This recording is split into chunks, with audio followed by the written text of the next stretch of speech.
Hello and welcome once again to Tileford for this April 2021 update. I want to start off by just saying a big thank you to everyone for the just really positive reaction that I've had to the last few videos that I've posted over the last month or so. Had loads and loads of really kind of positive and encouraging comments, so that's brilliant. Also added a number of new subscribers, which has taken the channel to over 3,000. So given how inactive I've been over the majority of the last year or so, I'm really really shocked by just how many people have stuck with the channel. So just a big thank you for your ongoing support and words of encouragement. This update is going to be a lot shorter than the ones I put up in March. I have been working on the layout. I've done a couple of things which I think are reasonably significant, and I'll talk you through those right now.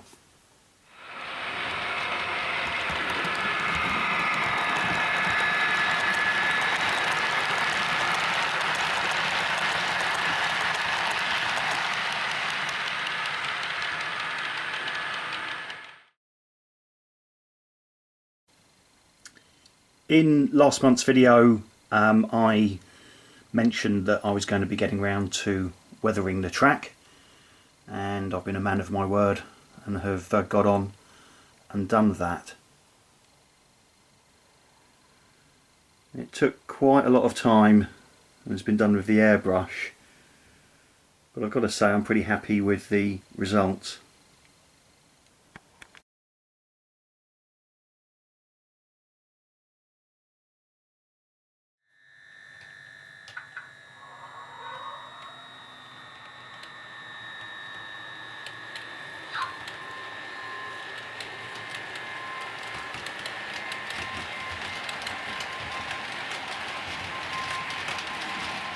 Okay, in order to get this effect, here's the things that I needed.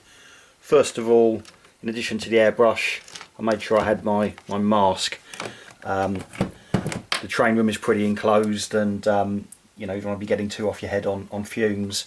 Next up, some masking tape, and I used this to mask over the blades on the points to make sure that what you don't want to do is get paint between the connecting point, because obviously that will cut the electric circuit. So made sure that I masked over the areas that I didn't want to get paint. Third up, some blue tack, or black tack in this case. I'm using the Heathcote boards which have got the sensors on them to see when trains are going over the top, and obviously you don't want to cover those in paint, so use those to cover them up. In terms of the paints, I used acrylics for this, and I started off by giving everything a coat of frame dirt from Rail Match, and that sort of gave a good base colour. What I then did was built it up using a selection of other acrylic paints. So that was Sleeper Grime, again from Rail Match. I also have used some of the Model Air from Vallejo. So this dark brown gave a really nice sort of darker colouring for the areas where you wanted to have had more traffic. These, by the way, are ready mixed as well, so you don't need to worry about about thinning them or anything. I then gave some of the track a coat of dark earth. This was slightly more kind of reddy tinged, and again just gave a few slightly different tones. For some of the older tracks, so deciding where I've got the abandoned locos and rolling stock, I used some light rust, just turned the air pressure down really low on the airbrush and just went along the side of the rails with that. And then I used some of this Dapple track oil, which I've had kicking around for ages. I know Hatton's make a version of it as well, and use that on just to reflect oil spills, so mainly at the waiting points around signals, through the station, and in a couple of the sidings. I then went over all of this with some of the MIG Lucky varnish to just seal it all in onto the track. This, by the way, is really good stuff for using on acrylic paints. I'd highly recommend it as an alternative to some of the other varnishes out there. You can just stick it straight through the airbrush. It comes ready mixed. I think it's a really good product. Finally, I used a pipette and an extremely very thinned down version of the sleeper grime, and what I then did was just went and dropped droplets of paint onto the points and the ballast around the points where they'd been masked, just to get a bit of a paint effect whilst minimising the risk of, as I said earlier, getting paint between the blades of the rails. The last time that I weathered track on Caversham Central, I just used a aerosol can of Rail Match sleeper grime, and that looked okay, but I have to say the difference between using the airbrush and building up the combination of different colours and tones is night and day, really. So yeah, really I'm happy that that I took the time to do this. It did take quite a long time, but I think it was worth the effort. Now, in last month's update, when I was discussing how I'd done the ballasting, I made the prediction that the ballast wasn't going to go anywhere because of the ballast magic and the PVA glue that I'd used.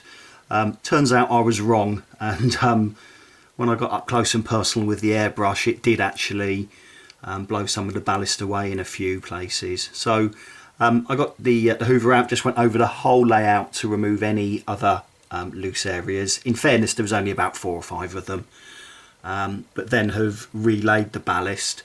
I was going to weather it, but actually I think it looks quite good just as a bit of a contrast, to leave it pretty much as is. It's a mixture of different ballast types anyway, and I think it it's, as I say, looks pretty effective.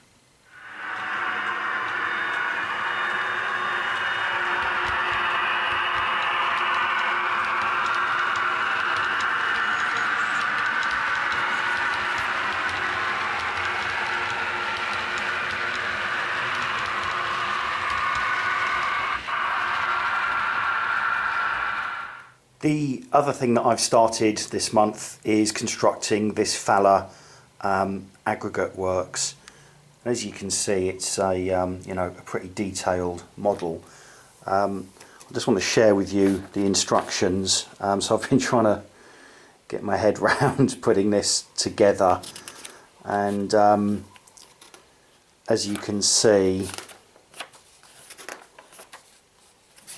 it's going to keep me busy probably until Christmas time, I would have thought. There is loads and loads and loads and loads and loads of it. So really it's a case of just taking my time, and the instructions are okay. I have gone wrong a couple of times. So far I've managed to construct this base, which took a reasonable amount of time. I've also put together, I'm not sure what the technical phrase is for these, but the bits presumably that the concrete is mixed in, and as you can see we've got all the other bits and pieces kind of out and ready to go. It comes in 4 different coloured plastics. You can either have grey, green, yellow, or kind of buff colour. This base here was all in green, so I've just sprayed it with primer. I think one of the challenges is to just try and make sure I'm painting it as I'm going along without necessarily knowing where everything's going to you know, finally go, or what's going to look realistic. So I've been downloading a lot of pictures off the internet and just having a look and trying to get my head round, you know, what would look realistic. So yeah, a bit of a challenge. And of course the other thing is trying to weather it. I think that once it's constructed, weathering it will be quite tricky. So trying to just think about that as I'm going along as well. But look, the good thing about model railways is it's not a race, is it? So it'll take as long as it takes, and you know, I'm determined to try and you know, make this look as much like it does in the picture as possible. I've also taken delivery of some more of the Hunt coupling system, and I've gone for the Elite couplers.